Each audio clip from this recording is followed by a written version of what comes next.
মাফ করবেন, খুন আপনি দেখেছেন? কিন্তু আপনি দেখলেন কি করে? বলতে চাইছি যে আপনি তো দেখতে পাই না, তাই তো? হ্যাঁ, ওই আর কি, মানে বলতে চাইছি আপনি দেখলেন কি করে খুন হতে? এইটার সাহায্যে। এটার সাহায্যে? কি এটা? এটা সেন্সর গ্লাভস। এতে সেন্সর ফিট করা আছে, যার থেকে অদৃশ্য তরঙ্গ বেরিয়ে যায়। ওই তরঙ্গের সামনে যা কিছু থাকে ওতে ধাক্কা খেয়ে ওগুলো ফিরে আসে।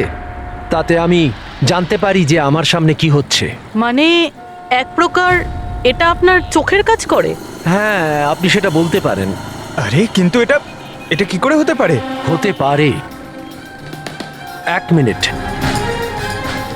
আপনি আপনি একজন মহিলা, আপনি চুল বেঁধে রেখেছেন। স্যার, এটা তো ইনি আন্দাজেই বলছেন। আর আপনি আপনি বেশ গোলগাল দেখতে, হেলদি ইয়াং বয়। এটা তো ভুল বলেননি, দিন দিন তো মোটা হচ্ছ। ওয়েট তো চেক করেছিলাম স্যার, একটু কমও দেখাচ্ছিল। আপনি বলছেন যে এই ডিভাইসের সাহায্যে আপনি দেখেছেন কাউকে খুন হতে? একটা মেয়ের খুন হয়েছে স্যার, তাকে গুলি করা হয়েছে, গুলি। কোথায়? আই মিন এখানেই কাছাকাছি? না, এখানে নয়, এই এই জায়গাটা একটু এবড়ো খেবড়ো। ওটা খুব স্মুথ ছিল, ওখানে সিঁড়িও ছিল না। আচ্ছা, আপনি ওই জায়গা থেকে এখানে কি করে এলেন? জানি না, ঘটনাস্থলে কেউ আমাকে এখানে পিছন থেকে মারলো, আর তারপর আর কিছু জানি না। চোখ খুলে দেখলাম আমি এখানে। সঞ্জীব বাবু, কাল রাতে কি হয়েছিল আপনি আপনি ডিটেলসে বলুন আমাদের। আসলে আমি কাজ থেকে ফিরছিলাম, আর তখন আমার অটোটা একটা সিগন্যালে দাঁড়ায়। হে, হে, ওদিকে কি? ওদিকে কি? কি? আরে ভেতর থেকে তুমি একটা মেয়ের চিৎকার শুনতে পেলে না? মেয়ের চিৎকার? কি বলছেন কি আপনি? ও, বের বললো। কি বলছেনটা কি আরে আপনি? আচ্ছা নাও, এটা তুমি রাখো, রাখো। ঘটনাস্থলে আমি যখন পৌঁছলাম তখন দেখলাম যে একটা ছেলে আর একটা মেয়ে ছিল। ছেলেটার হাতে পিস্তল ছিল, গান। দুজনে ঝগড়া করছিল, ধস্তাধস্তি হচ্ছিল। খুন করেছে পুলিশ। এই আরেকটা গুলি। ব্যাস, যখন আমার চোখ খুললো তখন ওই ছেলেগুলো আমার গ্লাভস চুরি করবার চেষ্টা করেছিল, আর আমি ওদের ধরে ফেলি।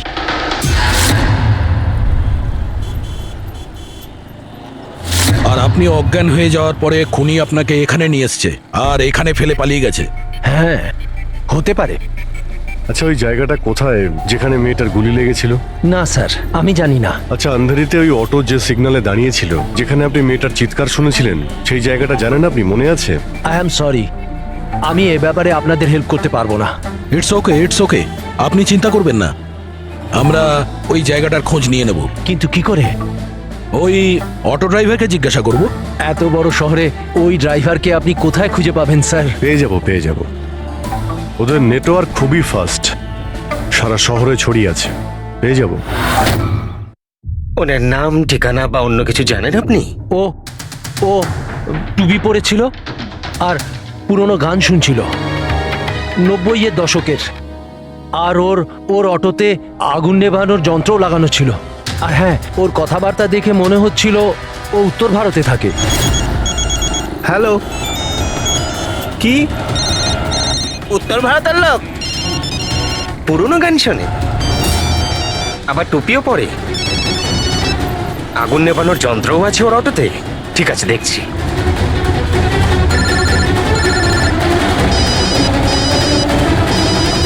Hello hello Raju. হ্যাঁ ভাই, সিআইডি অফিসারেরা একজন অটো চালককে খুঁজছে যে টুপি পরে, আর ওর গাড়িতে নাকি একটা আগুন নেভানোর যন্ত্র লাগানো আছে। টুপি ঋষিত হবে ভাই। হ্যাঁ রাজু, বল। ঋষিত, কাল রাতে কি আন্ধেরির কোনো সিগন্যালে ছিলিস? হ্যাঁ ছিলাম তো, বল। ওখানে কোনো প্যাসেঞ্জার নেমেছিল নাকি? হ্যাঁ, কিন্তু ও তো অন্ধ ছিল। কি হয়েছে নাকি বল। আরে ওর সাথে একটা দুর্ঘটনা ঘটে গেছে। সিআইডির লোকেদেরকে নিয়ে এসেছে, তোর সাথে দেখা করতে চায়। সিআইডি? সঞ্জীব বাবু, দেখে বলুন তো যে এই অটোওয়ালা কিনা, মনে পড়ছে কিছু আপনার?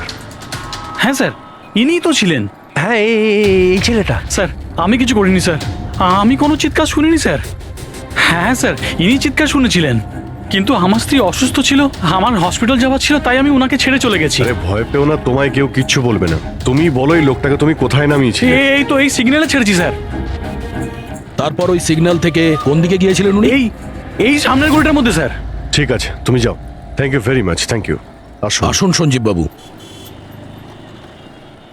অটোওয়ালা আপনাকে এই গলির মধ্যে আসতে দেখেছিল। এখানে দুটো রাস্তা আছে, একটা এটা আর একটা ওটা।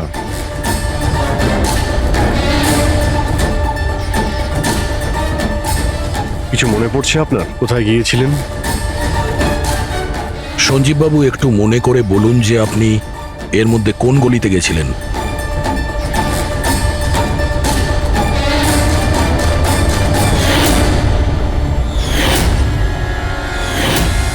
একটা পাখির মতো দেখতে মূর্তি ছিল। চলো আমরা এখান থেকে শুরু করি। সামনে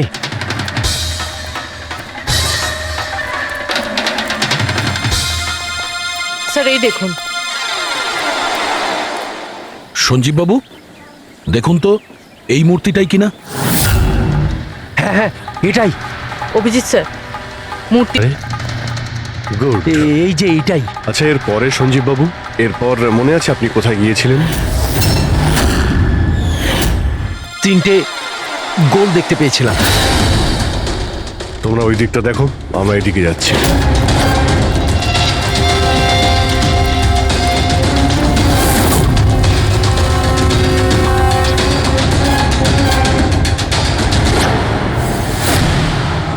স্যার,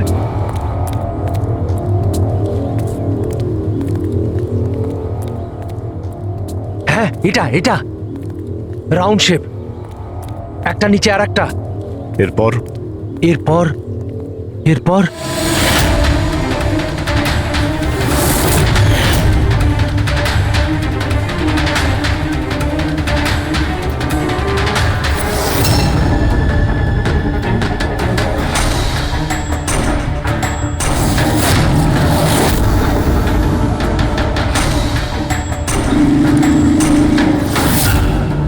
এদিকে এদিকে, এই যে। সাবধানে। আরে স্যার, ঘুরে ফিরে সেখানেই চলে এলাম যেখান থেকে শুরু করেছিলাম। আরে সেই জন্যই তো উনি চিৎকার শুনতে পেয়েছিলেন।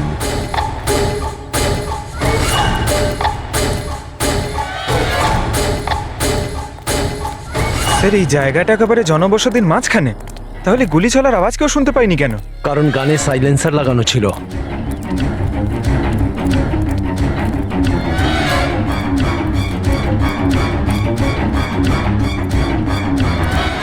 আসুন, একটা স্টেপ আছে, সাবধানে।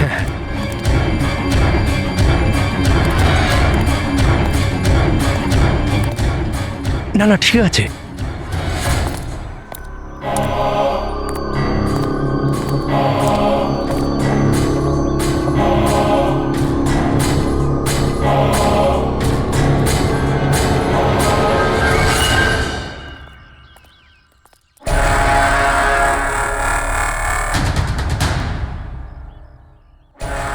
কি হলো?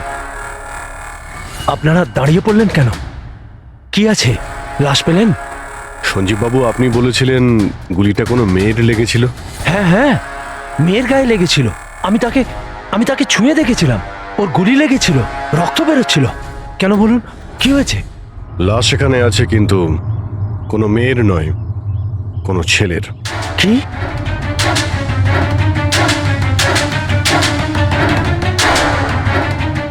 He is dead. মনে হচ্ছে সেই যে ওই মেয়েটাকে মারার চেষ্টা করেছিল। স্যার, ওনার কথা অনুযায়ী এখানে দুটো গুলি চলেছিল, হয়তো হয়তো এই দ্বিতীয় গুলিটায় মারা গেছে।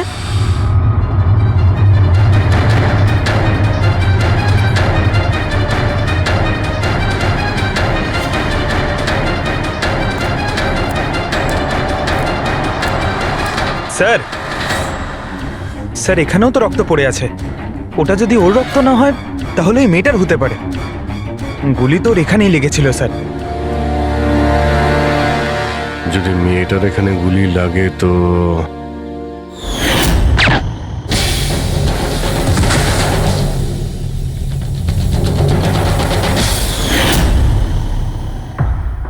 আপনি বললেন যে আপনার মাথায় পিছন থেকে কেউ মেরেছিল, তো সেটা দ্বিতীয় গুলি চলার পরে আপনার লেগেছিল নাকি সেটা চলার আগে? না না, দ্বিতীয় গুলিটার পর মেরেছে। স্যার কি হচ্ছে এসব, কিছু বুঝতেই পারছি না। স্যার রক্ত তো অনেক বেরিয়েছে, ওই মেয়েটা নিশ্চয়ই আহত।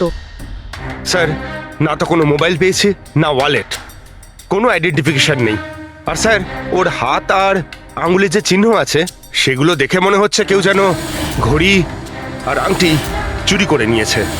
আচ্ছা, এদের দুজনকে ছিনতাইয়ের উদ্দেশ্যে মারেনি তো? আগে এটা খোঁজ নিতে হবে যে মেয়েটা কোথায়।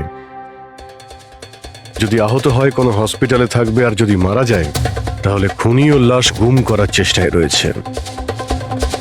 মিসিং পারসন ব্যুরোতে খোঁজ নিয়ে দেখো তো এর ব্যাপারে কিছু জানতে পারা যায় কিনা।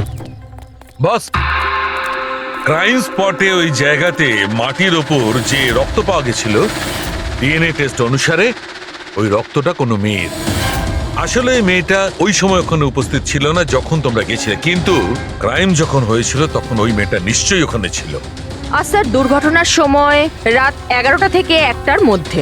ঠিকই তো আছে, সঞ্জীবও তো ওই সময় ছিল 11:30 নাগাদ। হ্যাঁ স্যার, আর সঞ্জীব বাবুকে অজ্ঞান অবস্থায় সেখানে রেখে দেয় যেখান থেকে আমরা ওনাকে পাই। আরো একটা কথা স্যার, দুটো গুলি চলেছিল, মেয়েটার গুলি লেগেছিল আর ও ওখানেই অজ্ঞান হয়ে পড়ে গেছিল সঞ্জীব বাবুর কাছেই। তারপরে স্যার দ্বিতীয় গুলিটা করা হয়েছিল যেটা ছেলেটার লেগেছিল। তার মানে সঞ্জীব বাবু ছাড়াও ওখানে আর কেউ ছিল যে ওই আহত মেয়েটাকে ওখান থেকে নিয়ে গিয়েছিল আর সঞ্জীব বাবুকে ওই ফুটপাতে ফেলে গেছিল। স্যার আমি আশেপাশের এলাকায় খোঁজ নিয়েছি, ওখানে কেউই কোনো ছেলে এবং মেয়েকে আসতে বা কোনো আহত মেয়েকে ওখান থেকে যেতে দেখেনি। আচ্ছা, সালুকে একটা কথা বলো, যদি খুনি সঞ্জীবকে ক্রাইম সিন থেকে তুলে নিয়ে গিয়ে ওখানে যেখানে আমরা ওকে পাই, তাহলে হতে পারে ওই লোকটার কোনো ট্রেসেস সঞ্জীবের পোশাকে আছে। খোঁজ নিতে পারবে কে ছিল সে? অবশ্যই খোঁজ দিতে পারবো। তাহলে খোঁজ নাও।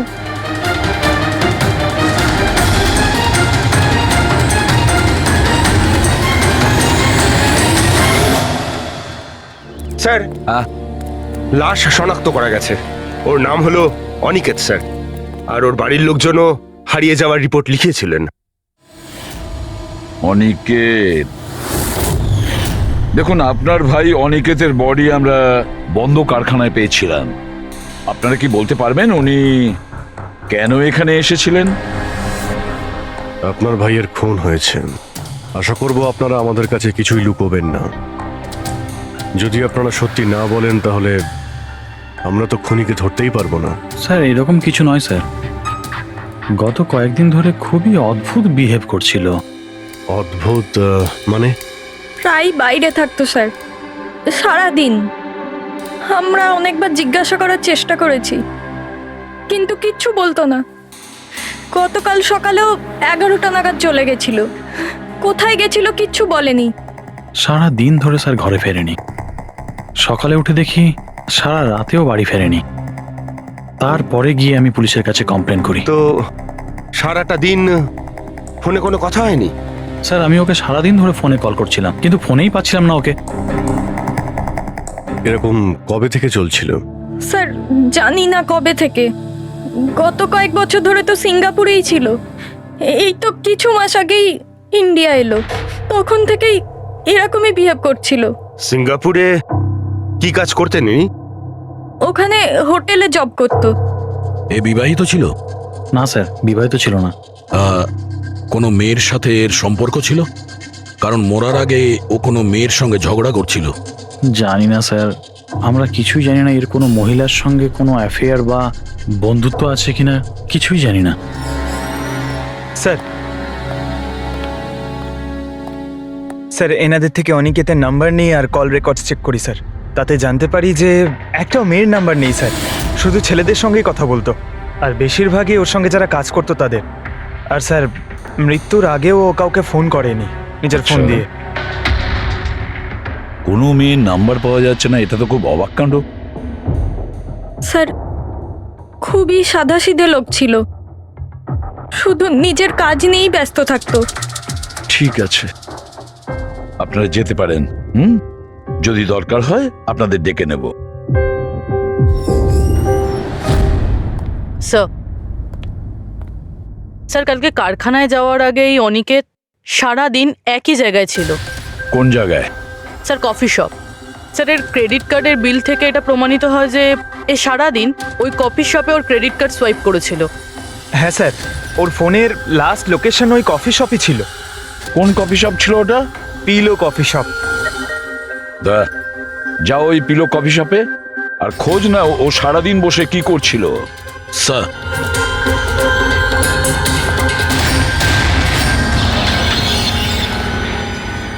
বস, কি খবর নিয়ে এসেছো? এমন খবর এনেছি যেটা আমাদের কাছে খুব জরুরি। কি? এর পোশাকের মধ্যে আমি কয়েকটা আলাদা আলাদা ডিএনএ স্যাম্পল পেয়েছি। কিছু মানে? কিছু মানে 5 জন লোকের ডিএনএ স্যাম্পল পেয়েছি। 5? হ্যাঁ 5, আর এই 5 জনই মেয়ে। আর সঞ্জীবের জামা কাপড় থেকে আমরা 2 ধরনের ডিএনএ পেয়েছি, আর এই দুটো স্যাম্পল অনিকেতের জামা কাপড় থেকে পাওয়া স্যাম্পলের সঙ্গে ম্যাচ করে গেছে। মানে 5 জনের মধ্যে 2 জন যারা অনিকেতকে ছুঁয়েছিল, ওরা আবার সঞ্জীব বাবুকেও ছুঁয়েছিল। তার মানে অভিজিৎ, এই পুরো কাজটা দুটো মেয়েই করেছে।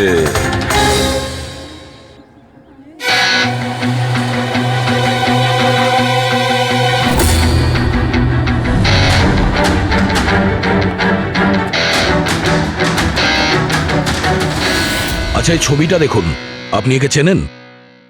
কালে সারাদিন এখানে আপনার ক্যাফেতেই ছিল। হ্যাঁ স্যার, এ কালকে সারাটা দিন এখানেই ছিল, আর রাতে এই ধরুন 10:30 আশেপাশে এখান থেকে বেরিয়েছিল। এ একা ছিল নাকি এর সাথে আরো কেউ ছিল? নিতু, এদিকে একটু এসো। এই ফটোটা একটু দেখো, এ কালকে এখানেই ছিল না? এনাদেরকে এটা বলো যে এ কালকে একা ছিল না, কারোর সাথে ছিল। ইনি তো অনিকেত। ইনি কখনো একা আসতেন না, সবসময় ভিড় নিয়ে আসতেন। মহিলা আর মেয়েদের ভিড়। আর শুধু কালই নয়, ইনি আমাদের রেগুলার কাস্টমার, প্রায়ই এখানে আসেন। আচ্ছা ও রোজ একই মেয়ের সাথে আসতো না আলাদা আলাদা? আলাদা আলাদা আসতো স্যার, আর দিনে কম করে 3 থেকে 4 জন। খুবই পাকা খেলোয়াড় ছিলেন ইনি। একবার তো আমি ওনাকে জিজ্ঞাসাও করেছিলাম যে এতগুলো মেয়ের সাথে বন্ধুত্বটা হলো কি করে। তো উনি আমাকে বলেছিলেন যে ওনার মোবাইলে একটা অ্যাপ আছে, কোনো ডেটিং অ্যাপ, ওখানেই ওনার এই মেয়েগুলোর সাথে পরিচয়।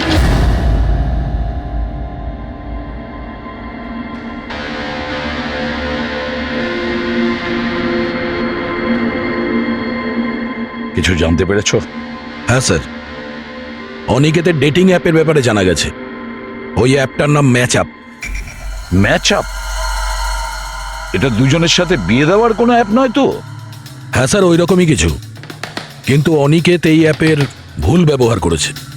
ও এই অ্যাপের সাহায্যে এতগুলো মেয়ের সঙ্গে কন্ট্যাক্ট করেছে স্যার, আর ওদের সঙ্গে বন্ধুত্ব করেছে। আর মনে হচ্ছে বিয়েও কাউকেই করতে চায়নি, শুধুমাত্র টাইম পাস করছিল। এই অ্যাপে শুধুমাত্র চ্যাটিংই হয়, আর কারো নাম্বার এই অ্যাপে শো করে না স্যার। স্যার, আমরা অ্যাপ ডেভেলপ কোম্পানি থেকে 4টে মেয়ের ব্যাপারে খোঁজ নিয়েছি, অনিকেত যাদের খুব টাচে ছিল। ইনফ্যাক্ট মার্ডার হওয়ার দিনও ওদের সঙ্গেও ক্যাফেতে দেখা করেছিল। পুরবি কথা বলছে। প্রথম মেয়েটা হলো মোনা। হ্যাঁ, আমি দেখা করেছিলাম ওনার সাথে কফি শপে এই 4টে নাগাদ। কফি খেয়েছিলাম আর একটু কথাও বলেছিলাম আমরা। তারপর আমাকে বেরোতে হলো, আমার কিছু আর্জেন্ট কাজ ছিল। স্যার, এ বলছে যে কফি শপের পরে ও বিউটি পার্লারে গিয়েছিল, আর ওখান থেকে একটা মুভির প্রিমিয়ারে। দ্বিতীয় জন হলো রূপালী। তাহলে বলো, তোমার কি বক্তব্য? ও অনেক দিন ধরে আমার পিছনে পড়েছিল, খালি বলতো দেখা করো দেখা করো। ভীষণই বোরিং ছিল, আই টেল ইউ। ওর সাথে 1 কাপ কফি যে আমি কিভাবে খেয়েছি, আর কফিটা শেষ হওয়ার সাথে সাথেই আমি ওখান থেকে বেরিয়ে গেছি। ও বলেছিল স্যার ও অনিকেতের সঙ্গে 6টার সময় দেখা করেছিল, আর তারপরও ফ্যামিলি ফাংশন অ্যাটেন্ড করতে আন্ধেরি গিয়েছিল। আর তৃতীয় অঞ্জু স্যার। ওর সাথে তো সময়টা বুঝতেই পারিনি। কত ভালো ভালো কথা বলতো। আপনি জানেন আমরা সেদিন কত কথা বললাম। হঠাৎ করে ও বললো ওকে কোথাও যেতে হবে। আমরা ডিসাইড করলাম যে আমরা আবার দেখা করব, আর তারপর চলে গেল। এই মেয়েটা কফি শপ থেকে বাইরে বেরই হয়নি। এর স্টেটমেন্ট অনুযায়ী ও কফি শপেই বসেছিল কফি শপ বন্ধ হওয়া পর্যন্ত, 12টা অবধি। স্যার এদের স্টেটমেন্ট আমরা ক্রস চেক করেছি, ঠিকই বলছে। স্যার সঞ্জীববাবু বলছেন কোনো মেয়ের গুলি লেগেছিল। এদের 3 জনকে চেক করা হলো, কিন্তু কোনো আঘাতের চিহ্ন নেই। তোমরা তো 4টে মেয়ের কথা বলেছিলে, তাহলে চতুর্থ মেয়েটি গেল কোথায়? স্যার 4 নম্বর মেয়েটা হলো এরিকা। আমরা এই অ্যাপের সাহায্যে ওর সঙ্গে কন্ট্যাক্ট করার চেষ্টা করেছিলাম, কিন্তু ও কোনো রেসপন্স করেনি। তাহলে এক কাজ করো, ওই মেয়েটার সঙ্গে গিয়ে দেখা করো।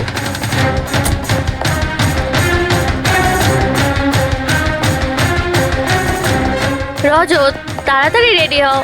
আর কত সময় নেবে? এতটা সময় তো মেয়েরাও নেয় না। আসছি বাবা, জাস্ট 2 মিনিট। Excuse me. হ্যাঁ বলুন, কাকে চাই? এরিকা। হ্যাঁ আমি, কিন্তু আপনারা? সিআইডি। সিআইডি? এসব কি? হ্যাঁ, কি হয়েছে স্যার? স্যার কোনো প্রবলেম হয়েছে? আপনাকে আমরা মেসেজও করেছিলাম ম্যাচ আপ অ্যাপ থেকে। আপনাকে সিআইডি ব্যুরোতে আসতে বলেছিলাম, আপনি আসেননি তো আমাদের আসতে হলো। Match up app? এটা কি? Dating app. Dating app? তুমি এই ডেটিং অ্যাপে কি করছো? হ্যাঁ শোনো, ওনাদের কোনো ভুল হচ্ছে। আমি কোনো ডেটিং অ্যাপে নেই। সেটা কিভাবে হতে পারে? আপনার প্রোফাইল আছে, আপনার ডিসপ্লে পিকচার রয়েছে। শুনুন, আমি একজন বিবাহিতা, আমি কোনো ম্যারেজ সাইট বা ডেটিং অ্যাপে নেই। ইনি আমার হাজব্যান্ড রজত, আর আমি ওনার সাথে বিয়ে করে খুব হ্যাপি। আমার এসব করার কোনো প্রয়োজন নেই। ম্যাডাম, আপনি যদি সত্যি বলেন তাহলে এটা কি? আপনার প্রোফাইলে এই ডেটিং অ্যাপে কি করে? দেখুন, আমি সত্যি বলছি, আমি জানি না এটা কি। আমি এরকম কোনো প্রোফাইলই বানাইনি। তো আপনি এটা বলতে চাইছেন যে আপনার নামে কেউ ফেক আইডি বানিয়েছে? আচ্ছা, আপনি কোনো অনিকেত নামে কাউকে চেনেন? অনিকেত? এই লোকটা? না স্যার, আমি একে চিনি না। স্যার কি করছেন আপনারা? কেন আমাদেরকে ডেকেছেন? আমরা আপনাদের বলিনি, কিন্তু অনিকেত, যার সঙ্গে আপনারা কফি শপে দেখা করেছিলেন, ওর খুন হয়ে গেছে ওই রাতেই। কিন্তু স্যার, আমরা ওকে কেন মারবো? আমরা তো ওকে ঠিকমতো চিনতামই না। ইনফ্যাক্ট এই ঘটনার কিছুদিন আগে তো ওর সাথে চ্যাট হয়েছিল আমার অ্যাপে। হ্যাঁ, আর ওই দিনই তো আমি প্রথমবার দেখা করেছিলাম ওর সাথে। আর আমার সাথে তো ওর সেরকম কোনো শত্রুতাও ছিল না। আর আমি তো ওই অ্যাপেই নেই, এমনকি আমি ওকে চিনিও না। ওই অ্যাপের প্রোফাইলে আপনার পার্সোনাল পিকচার ছিল। সেই পিকচার আপনার ফোন থেকেই নেওয়া হয়েছিল। কোনো স্ট্রেঞ্জারের কাছে আপনার ছবি কিভাবে আসবে? ম্যাম, আমি জানি না আমার ছবি কিভাবে ওর কাছে গেল। আমার ফোন কিছুদিন আগে হারিয়ে গিয়েছিল।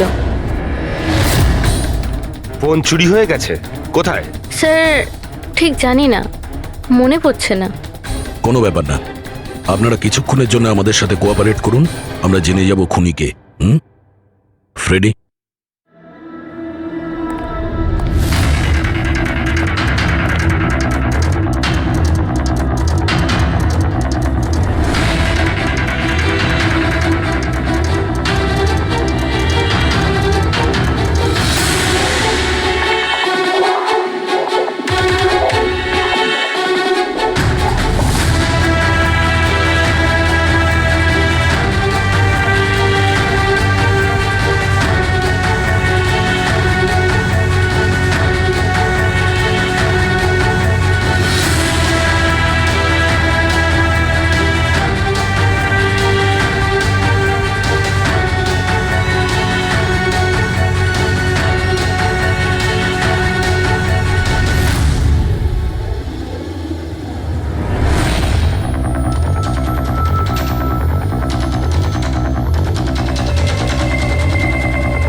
সঞ্জীব বাবু, এদের মধ্যে কেউই না যে ওদিন ঘটনাস্থলে ছিল?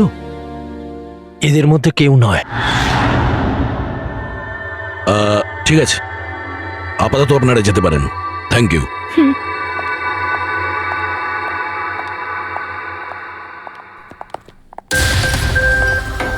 না স্যার, এদের মধ্যে তো কেউ না। স্যার বাকি তিনজনের মতন ওরও কোনো চোট নেই, কিন্তু কিন্তু ওই মেয়েটার আঘাত ছিল, চলার অবস্থাই ছিল না। কিন্তু সালুকে যে আমাকে বলল ও সঞ্জীবের পোশাকে যে ডিএনএ টেস্ট করেছিল তাতে তো দুটো মহিলার ট্রেসেস পাওয়া গেছে। ঠিক আছে, কিন্তু একজন আহত হতে পারে, আরেকজন সেও তো ওই চারজনের মধ্যে একজন হতে পারে।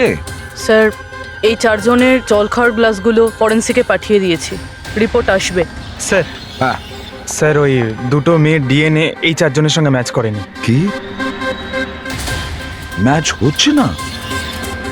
তাহলে মেয়ে দুটোকে পাবো কি করে? এক মিনিট। কি হলো সঞ্জীব?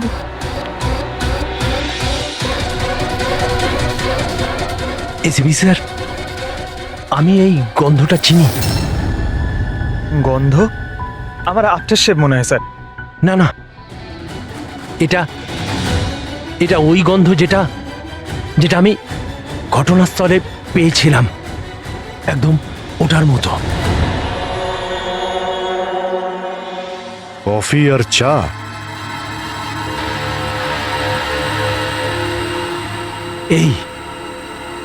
এই গন্ধটা ঘটনাস্থলে, এই গন্ধটাই ছিল।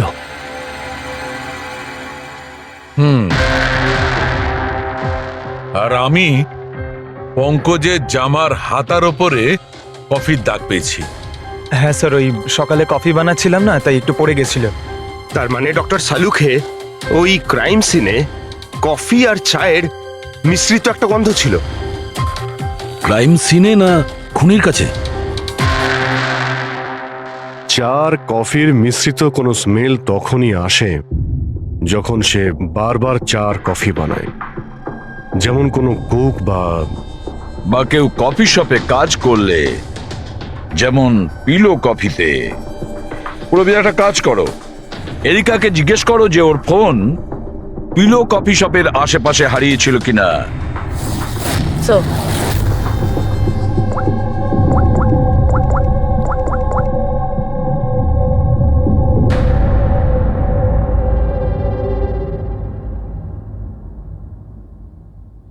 স্যার হ্যাঁ স্যার ওনার ফোন ওখানেই হারিয়েছিল, ওই কফি শপে।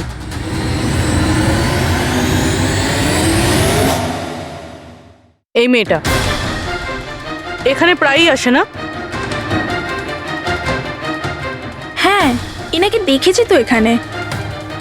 এর ফোনটা হারিয়ে গেছে, তো এর ফোনটা যখন হারিয়েছিল এখানে ডিউটিতে কে ছিল?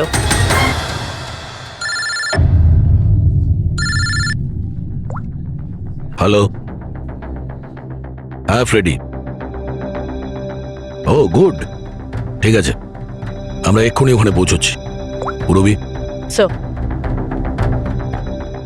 ফ্রেডির ফোন ছিল, ওই হসপিটালটার খোঁজ পাওয়া গেছে যেখানে ওই আহত মেয়েটা ভর্তি আছে।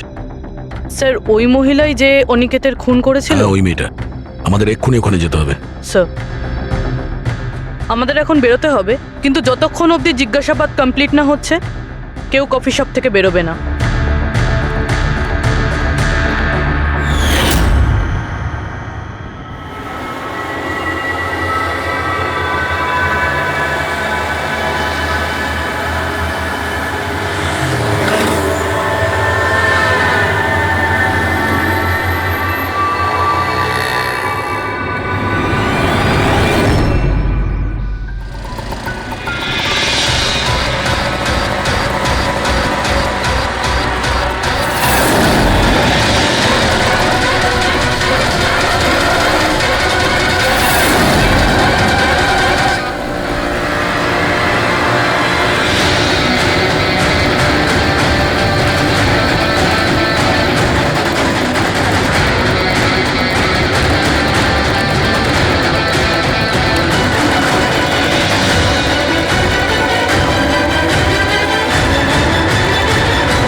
এক্সকিউজ মি আমি এক্ষুনি আমার বোনকে ডিসচার্জ করাতে চাই।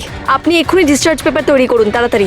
ডিসচার্জ? কিন্তু উনি তো এখনো কোমায়। দেখুন আমার এসব জেনে কোনো কাজ নেই, আমাদের এক্ষুনি এখান থেকে বেরোতে হবে। আপনি তাড়াতাড়ি করুন প্লিজ। এভাবে কি করে ডিসচার্জ করে দিই? ওনার প্রাণের থেকেও কি এমন বেশি জরুরি? দেখুন আমার এত তর্ক করার কোনো সময় নেই, আপনি আমার সঙ্গে তর্ক করবেন না। তাড়াতাড়ি করুন প্লিজ, যেটা বললাম সেটা করুন।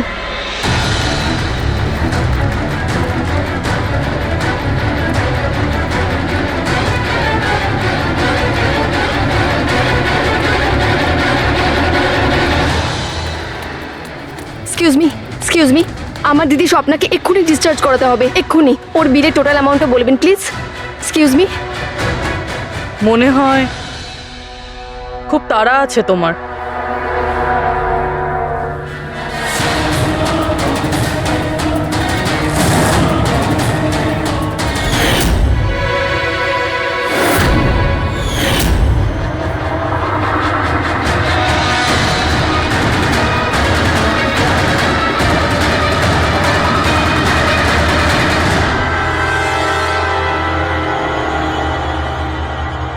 ক্যাফেতে ওই ফোন কলটা, ওটা আমাদেরই প্ল্যান ছিল। আমরা এটাই দেখতে চাইছিলাম যে ওই আহত মেয়েটার মিথ্যে খবরের জালে কে ফাঁসে। আর তুমি ফেসে গেলে। এটাও ভাবলে না যে সিআইডি তোমাকে ফলো করছে। তুমি নিজেই আমাদের এখানে নিয়ে এসেছো, আর তাই পালিয়ে কোনো লাভ নেই। সেই জন্য তোমার জন্য এটাই ভালো হবে, নিজের অপরাধ স্বীকার করে নাও।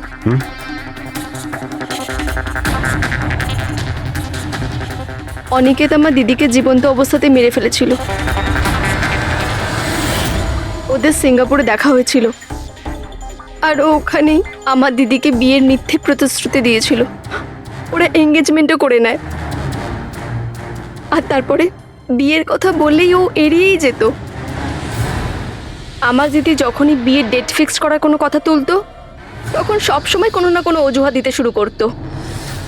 আর এই ধরুন 6 মাস আগে ও বলল যে ওর মা নাকি খুব অসুস্থ, আর ওর মায়ের চিকিৎসার জন্য টাকার দরকার।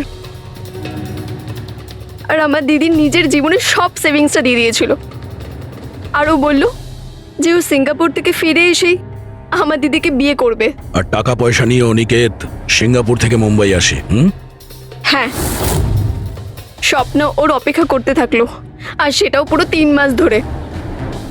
তারপরে একদিন আমি দেখলাম যে ও মুম্বাইয়ের ওই ক্যাফেতে ছিল, তাও আবার অন্য মেয়েদের সাথে। তার মানে ও স্বপ্নাকে বিয়ে করতেই চায়নি? না, ও স্বপ্নাকে ঠকাচ্ছিল। ও স্বপ্নার ইনকাম করা টাকা অন্য মেয়েদের পেছনে ওড়াচ্ছিল। আর আর ওর মাও কিন্তু অসুস্থ ছিল না, কারণ ওর তো কোনো মাই ছিল না। ওর মা তো অনেকদিন আগেই মারা গেছিলেন। তাই তুমি প্রতিশোধ নেওয়ার একটা প্ল্যান করলে। স্বপ্না তো আমার কোনো কথা বিশ্বাস করতে চাইতোই না। ওর ভালোবাসায় অন্ধ হয়ে গেছিল। ওর প্রমাণের দরকার ছিল, তাই অনিকেতের সত্যিটা সামনে আনার জন্য আমি এরিকার ফোন চুরি করি, আর ওর নাম দিয়েই আমি ম্যাচআপ অ্যাপে ওর ফেক প্রোফাইল তৈরি করি, আর অনিকেতের সঙ্গে চ্যাটিং করতাম। আর ও ইজিলি আমার ফাঁদে পড়ে যায়। তারপরে আমি ওকে ওই ফ্যাক্টরিতে আসতে বলি, আর তার সাথে স্বপ্নাকেও আসতে বলি, যাতে ও নিজের চোখে সবকিছু দেখতে পাক। কিন্তু ওই দিন যখন আমি ওখানে গেছিলাম, তখন আমি দেখলাম যে... এটা কি করছো তুমি?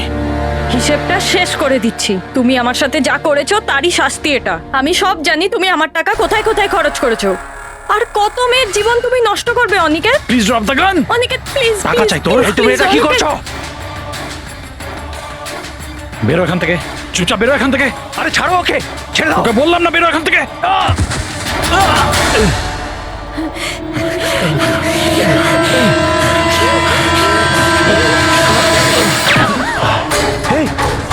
গুলি করে দিলে, গুলি করে দিল। হ্যাঁ, খুন খুন করে দিয়েছে পুলিশ। এই আরেকটা গুলি কে চালালো? আরেকটা গুলি চালিয়েছে পুলিশ।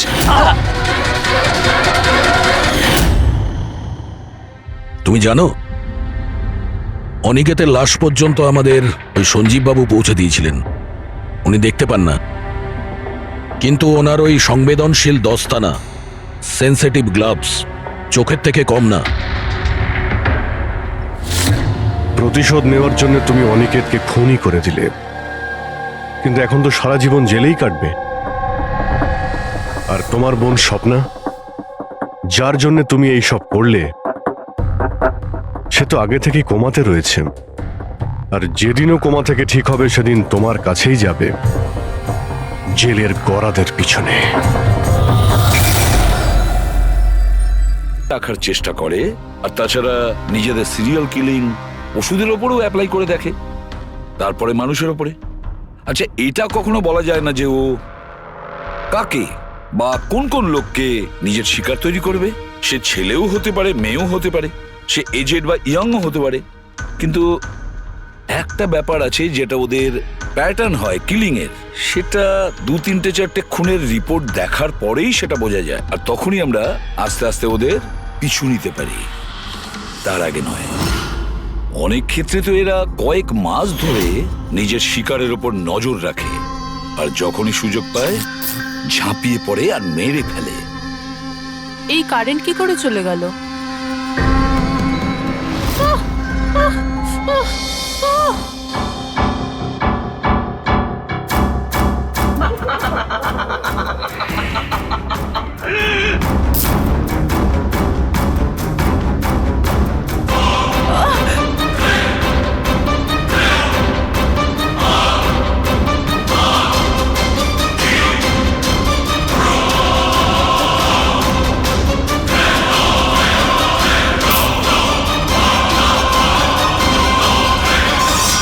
ওহ গড, এই কারেন্টটা এখনই যাওয়ার ছিল।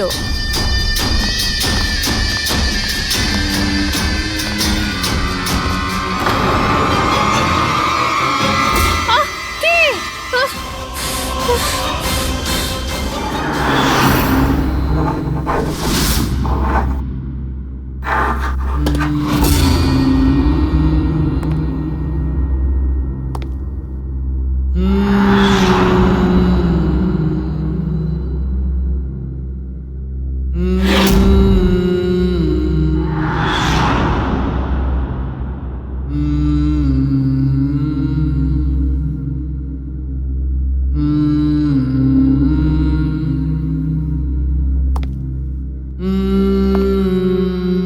অনেকবার দেখা গেছে খুনিরা ভিকটিমের জিনিসও সঙ্গে নিয়ে গেছে। ভিকটিমকে খুন করার পরে হয়তো নিজের জয়ের মেডেল ভেবে। যে কোনো জিনিসই হতে পারে, কোনো মহিলার ঝুমকো দুলও হতে পারে, বা আংটিও হতে পারে, আবার কোনো নখও হতে পারে, এমনকি ভিকটিমের চুলও হতে পারে, মাথার চুলও।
আমার চুল